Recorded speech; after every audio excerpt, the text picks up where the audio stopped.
Agora, então, seguindo para os mecanismos analgésicos endógenos que são ativados quando a gente ativa uma via nociceptiva. Muito bem. Então, aí eu deixo a pergunta, né? A dor é controlável? É possível a gente, de alguma forma, amenizar a dor? Então, por exemplo, né, aquela reação instintiva que a gente tem de massagear o lugar onde houve uma possível lesão, né? Já repararam isso? Que quando você machuca, né, enfim, bate alguma coisa, você tende a massagear uma área próxima, né? Ou aquele papo, né, de mãe de que, ai, te dá um beijinho que vai sarar. Sarar não vai, mas será que melhora, né, de fato? Então, é, sim, tá? Hoje a neuro ela defende que sim, né? Então não foi à toa que a gente passou a adquirir esse instinto de fazer um estímulo tátil próximo da onde houve a lesão, né? Tem uma teoria que se chama teoria do portão da dor. Então, nessa teoria, você teria um sistema lá na medula, como se fosse um portão da dor, né? Ou seja, um sistema que fecharia para o sinal da dor passar ou abriria para que ele passasse mais livremente. Se você impede a passagem do sinal da dor, você sente menos ela ou você não sente. Se você libera a passagem da dor, você sente mais ela. Então vamos entender como que é, né, o mecanismo molecular dessa teoria. Bom, primeiramente uma situação na ausência de dor, tá? Então o que acontece, né, normalmente, tá? Na ausência de dor. Aí o livro da Silverthorne coloca, né, na ausência do sinal de entrada das fibras C, ou seja, na ausência de dor, interneurônios inibidores tonicamente ativos inibem a via da dor, tá? Então, muito bem. Então, essa aqui é a situação, né? Essa daqui é a fibra C, né? Representada em azul, é o primeiro neurônio. Ele vai fazer sinapse lá no corno posterior da medula, como vocês já sabem. E aí, o que essa frase está falando, né? Que lá você tem um interneurônio, tá? Que está aqui representado, né? Em azul também. E ele fica inibindo a via da dor.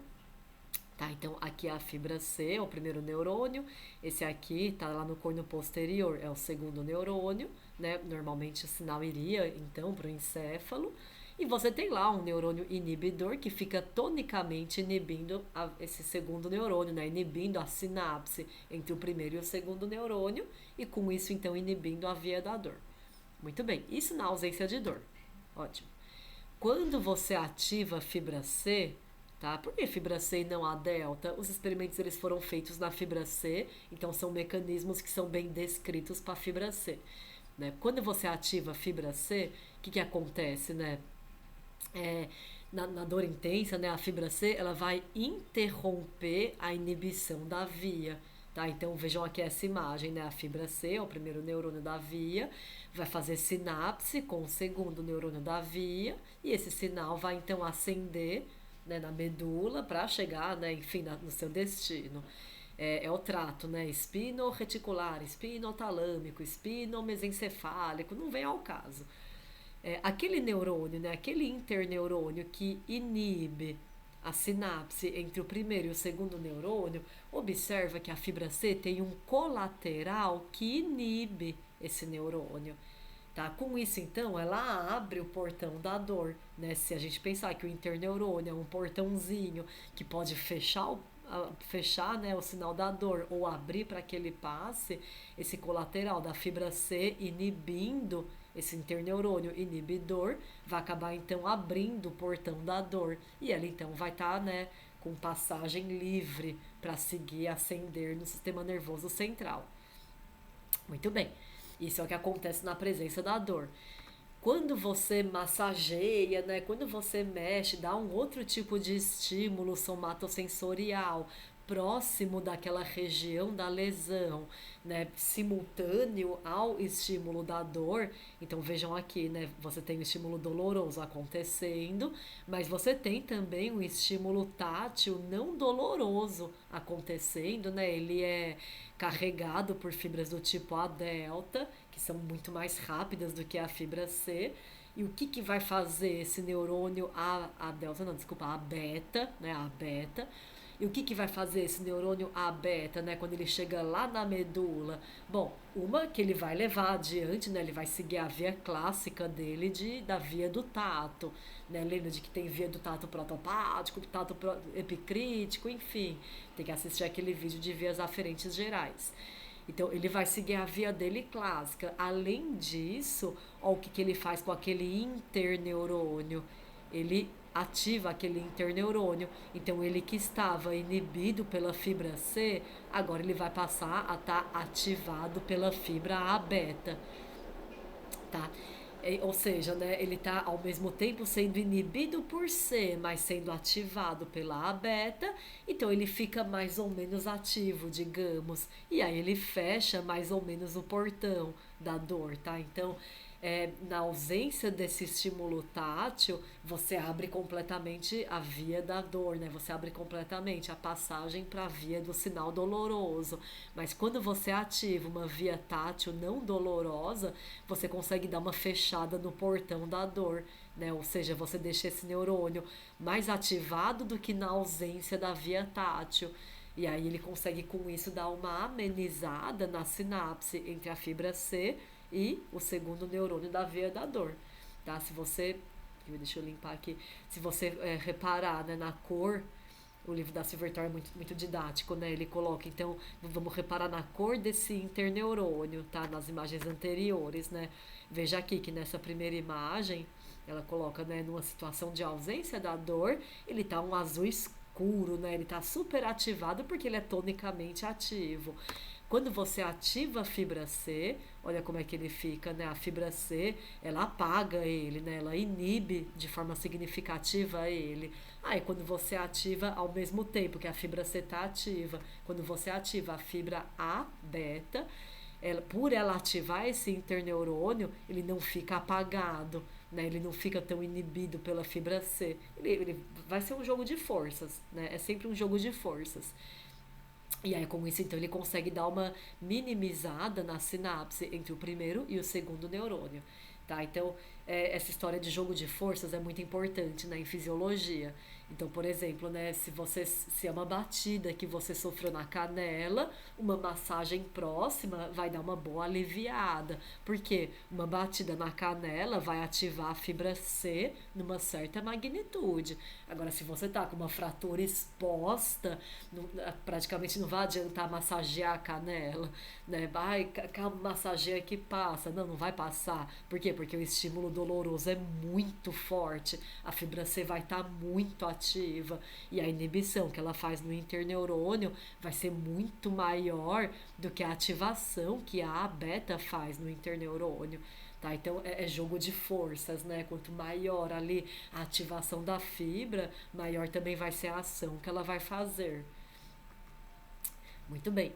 Além da teoria do portão da dor, que foi essa que eu acabei de mostrar, tem também outras vias analgésicas que são ativadas quando a gente ativa a via da dor, tá? São as chamadas vias descendentes da dor, né? São as vias analgésicas descendentes. Ou seja, o que significa isso, né? A via da dor é uma aferência, né? Ou seja, ela ascende no sistema nervoso central, ela sobe, ela pegou, né, recebeu um sinal da periferia e tá levando isso pro encéfalo. Nisso dela subir, ela vai ativar vias que vão descer para inibir essa via que está subindo, tá? Vamos entender isso. Essa via aqui é bem importante, bem descrita, né? Então, isso aqui é mesencéfalo, tá? É o corte número 3, né? Veja aqui, a altura de mesencéfalo, focando nessa substância chamada de substância cinzenta periaquedutal. Você se lembra que uma das vias paleoespinotalâmicas, né, uma daquelas vias mais antigas, era uma chamada de espinomesencefálica, né? Parte dela daquela via, né? Então imagina que aquela via estava subindo, os neurônios eles terminaram nessa região aqui, na substância cinzenta periaquedutal. Por que tem esse nome? Porque é uma substância cinzenta, né? Ou seja, tem corpos de neurônios localizados ao redor do aqueduto mesencefálico, né? Então por isso que tem esse nome, substância cinzenta periaquedutal. Bom, Os neurônios que compõem a substância cinzenta periaquedutal, eles descendem, tá? E vão fazer sinapse com alguns núcleos de formação reticular. Essa imagem simplifica, né? Ela mostra os núcleos da RAF, tá? Que vão ter neurônios que possuem serotonina como neurotransmissor. Tá? Então, esses núcleos vão ser ativados pelos neurônios da substância cinzenta periaquedutal. E aí, esses neurônios serotonérgicos, né, do núcleo da RAF, eles vão aonde? Lá pro corno posterior da medula, tá? Vão fazer sinapse lá no corno posterior da medula, né? Mas por que vai fazer sinapse lá? Por que regular o que acontece no corno posterior da medula pode modular a dor? Porque é justamente onde você tem a sinapse entre o primeiro neurônio da via da dor com o segundo. Tá, então é lá que é um ponto importante da via da dor, né? É a primeira sinapse da via da dor. Então lembra, né, de que o primeiro neurônio está no gânglio sensitivo, ele vai fazer sinapse com o segundo neurônio no corno posterior, que vai cruzar e vai ascender, né, pelo funículo lateral contralateral. Então, essa via descendente, ela vai modular a sinapse entre o primeiro e o segundo neurônio da via da dor, tá? Nessa próxima imagem, né, ele está então dando um zoom, né? Veja que ele é do Candel. Temos aqui o primeiro neurônio da via da dor, fazendo sinapse com o segundo, tá? Aí ele pega aqui esse quadradinho, dá um zoom para mostrar, então, ó, o terminal da fibra C, né, que é o primeiro neurônio, o início do segundo neurônio da via, e aí temos aqui, né, as vesículas contendo neurotransmissores. O clássico é o glutamato, né? Então é ele que vai fazer a neurotransmissão e fazer com que o sinal de dor siga adiante. Descobriram também que a fibra C tem um outro tipo de neurotransmissor, chamado de substância P. Tá, isso aqui vai ser importante para os próximos vídeos. Ou seja, além do classicão glutamato, para levar adiante o sinal de dor, temos também esse outro neurotransmissor que vai ser muito importante aqui na história da dor. Tá? A gente vai olhar isso com mais calma depois. Muito bem. Essas imagens, né, de microscopia eletrônica, elas estão mostrando então o glutamato, né, em vesículas contendo glutamato, mas também um outro tipo de vesícula que contém substância P. Muito bem. Bom, uma imagem do Candel com um pouco mais de detalhe das vias descendentes que modulam a dor, né? Então vamos se localizar. Temos aqui a substância cinzenta periaquedutal, com aqueles neurônios dessa substância cinzenta. Lembra de que eles mexiam, né? Eles regulavam núcleos da RAF, que contém neurônios serotonérgicos, ativam, né, esses núcleos com neurônios que contêm serotonina, e o neurônio serotonérgico ele atuava lá no corno posterior da medula, que é onde ocorre a sinapse entre o primeiro e o segundo neurônio. Muito bem. Além de atuar no núcleo da RAF, as fibras da substância cinzenta periaquedutal atuam também num outro núcleo da formação reticular, chamado locus cerúleus, que contém fibras noradrenérgicas, tá? E que vai também atuar lá no corno posterior da medula. Tá bom? Então não é só o neurônio com serotonina que atua modulando a dor lá na sinapse entre o primeiro e o segundo neurônio. Não, temos também neurônios noradrenérgicos que vão também ter essa atuação. Ambos foram ativados por quem? Pelos neurônios da substância cinzenta periaquedutal. Né? E ela, por sua vez, foi ativada por quem? Pelas vias ascendentes de dor.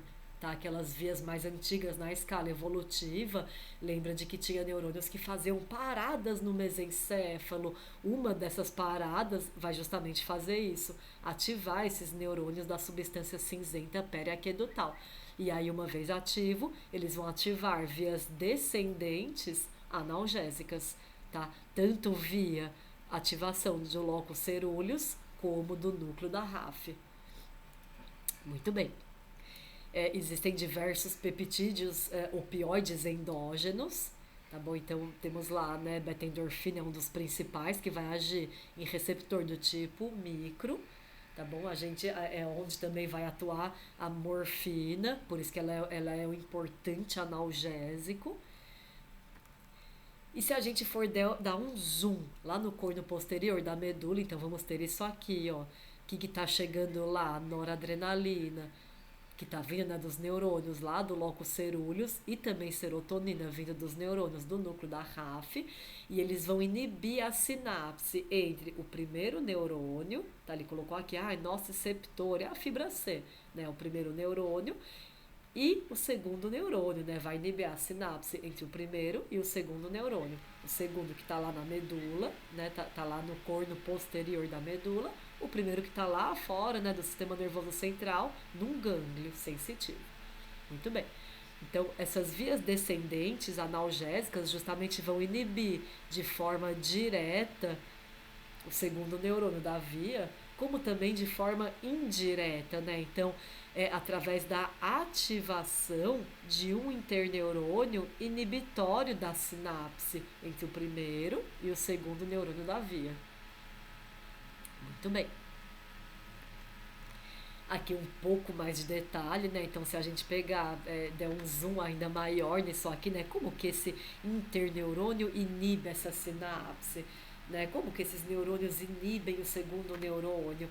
Então, o que a gente vai achar? Né? Aqui ele foca, na verdade, na sinapse. Então, ele aqui coloca, né, apenas estímulo sensorial, né? Então, vamos pensar que está havendo aqui a passagem do sinal da dor. Aí você vai ter, então, a exocitose, né, do glutamato, né, o neurotransmissor da dor, dessa sinapse. Muito bem. E aí, né, não vou detalhar aqui a biofísica desse processo, tem vídeos de biofísica no canal para quem tem dificuldade nisso. O fato é que, né, quando a gente vem aqui na presença do estímulo sensorial, como é que está aqui o segundo neurônio despolarizado, né? Então vejam aqui uma onda despolarizante. Muito bem.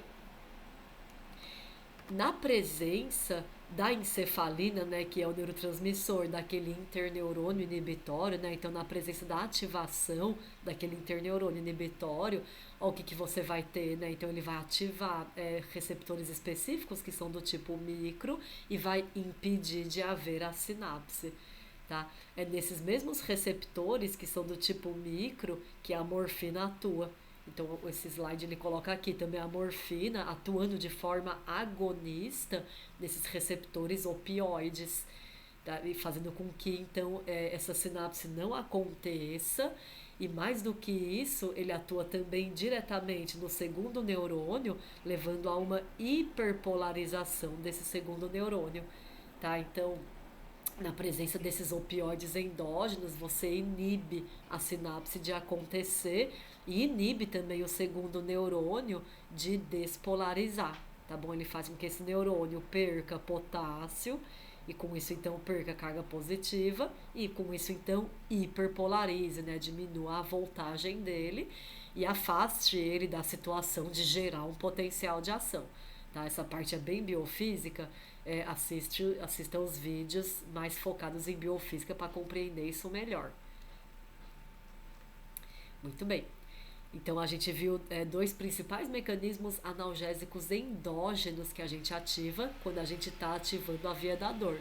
Um que é o do portão da dor e o outro que são aquelas vias descendentes analgésicas que inibem, né, a sinapse entre o primeiro e o segundo neurônio da via e inibe diretamente o segundo neurônio da via. Agora no próximo vídeo vamos ver sobre dor visceral e dor referida.